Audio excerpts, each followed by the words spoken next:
Are you a motivated and driven professional who dreams of being in the C-suite, in a senior leadership position? In this video, I'm going to outline 5 steps to help you get there sooner rather than later. Maybe you've been working hard at your job as a mid-level manager, and you see your colleagues moving on to other companies in senior level positions, or moving up within your own company. They keep passing you by.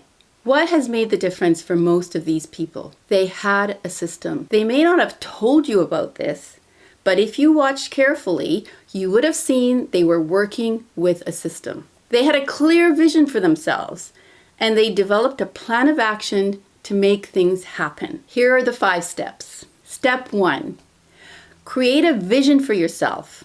Get clear about what you want. Hard work alone will not get you to where you want to go. As the philosopher Seneca said, if you don't know to which harbor you are sailing, no wind is a good wind. This may be the hardest part of making the change to reinvent your career. When I first ask my clients, what do you want? Most are not able to give me a clear answer. Here's the thing, you can't be what you can't see. If you can't see the job you want, you'll not be able to get it. Often it takes working through a series of questions to get to know what you want.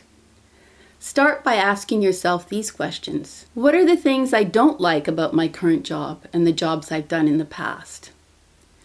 What are the things I like to do the most? Focus on excelling at these things. These may seem like obvious questions, but most people never take the time to get clear about their answers. You owe yourself the investment of 20 minutes of your time to think about your answers to these questions. To get even more clarity, write down your answers. The process of taking thoughts from your mind and writing them down helps them to not just be clearer, but more real to you. If you want to go in depth into this self-inquiry to find out what you really want, click on the link below this video and download my free workbook. What do I really want? Here is another thing you can do to help you create your vision for your leadership career. Make a list of executives in your company, your industry, and other industries who you admire. What are they doing? What are the possibilities for you working up into those roles?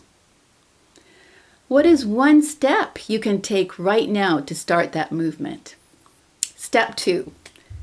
You must cultivate a top performer mindset. Are you someone who is head down, focused, working hard, but not necessarily influence and inspiring others? This is not a top performer mindset. Top performers take seriously their responsibility to inspire and influence others. They make decisions, trust their decisions, and enlist others to work alongside them to get things done. Top performers make it a priority to recognize others in their organization. They welcome other people's ideas, and they don't take all the credit. How are you doing in this area? Are you engaging with people in your organization across different departments? Are you demonstrating your ability to innovate? When you get ideas, do you act on them? If you aren't doing these things, it's time to start. Don't wait for someone else to initiate things. You'll just keep getting left behind. Step 3, build self-awareness and emotional intelligence. Ask, what am I missing? What are the gaps between where I am and where I want to be? How do I develop a confident mindset? You may find you are working hard out of fear of losing your job. This is not serving you well, and it is definitely not inspiring anyone to promote you. Look at the leaders in and outside of your industry. What qualities do they have which you are not expressing? Know this, you have these qualities within you. You just need to cultivate them. It's less about working hard and more about your ability to connect and relate to other people. Be committed to making things happen.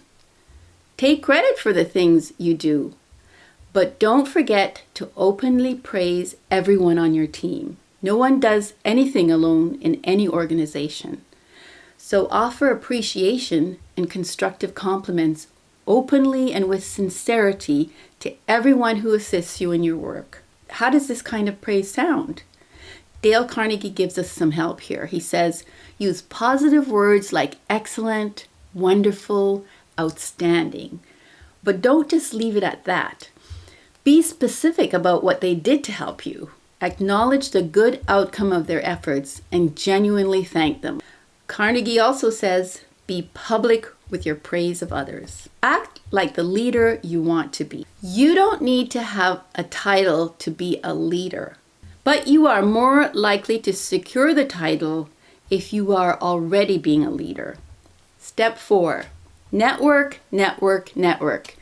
Keith Ferrazzi, who wrote the book Never Eat Alone and Other Secrets to Success, says, your network is your destiny. We are the people we interact with. Make networking your superpower. Get rid of the stigma associated with networking. Make it about building relationships rather than looking for a new job.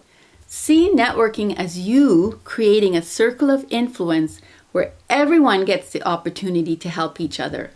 The wider and deeper you make this circle, and the more people you help within this circle, the more opportunities you will begin to open up for yourself. Step away from your desk. Show interest in people. Get to know the people in your company. Everyone from the CEO to the building custodian. Use their names and look them in the eyes when you greet them. Don't ignore anyone. You never know who can influence your journey in work and in life. Giving your time and expertise doesn't limit you or take away from your opportunities. Don't fall into the trap of scarcity thinking. The pie doesn't get smaller when you share. The opposite happens. The pie gets bigger for everyone, including you. So don't be afraid of people stealing your ideas. Give freely. Giving is the way to build trust and create strong relationships. And developing strong relationships is the key to moving onward and upward. Step 5. Keep detailed records of your accomplishments. Document everything, including stories about how you overcame challenges and solved problems. Don't rely on your memory. You won't remember the details 6 months from now. Here are some of the things to document. The projects you accomplished where you helped your company save time or money or both. The things you did to increase efficiency, productivity, or profitability. It's not just about having technical expertise. Your resume and your bio must be full of your stories showcasing the projects you've completed successfully, the problems you solved, and the difference it made to an individual, the organization, or to the world. Become a brilliant storyteller, and when you relate your stories, make sure you quantify the results. Include metrics. When the interviewer asks you, "What have you contributed?" you must be able to tell your unique stories in a comfortable, confident, and compelling way. Demonstrate the impact you will have in your new organization through the stories you tell. There are fewer and fewer senior level positions available, and there is more competition for these roles than ever. What will differentiate you and make you stand out are the stories you tell with the receipts to back them up. Are you a leader who wants to accelerate your growth to the top? Have you stalled in landing that senior level position? Book a complimentary coaching call with me and let's change this now. Let's work together to make this happen for you. It's time for you to land your dream job and make the money you want. Click on the link to my website below, faithevanwest.com. Thank you for watching and stay tuned for more videos on how to reinvent your career.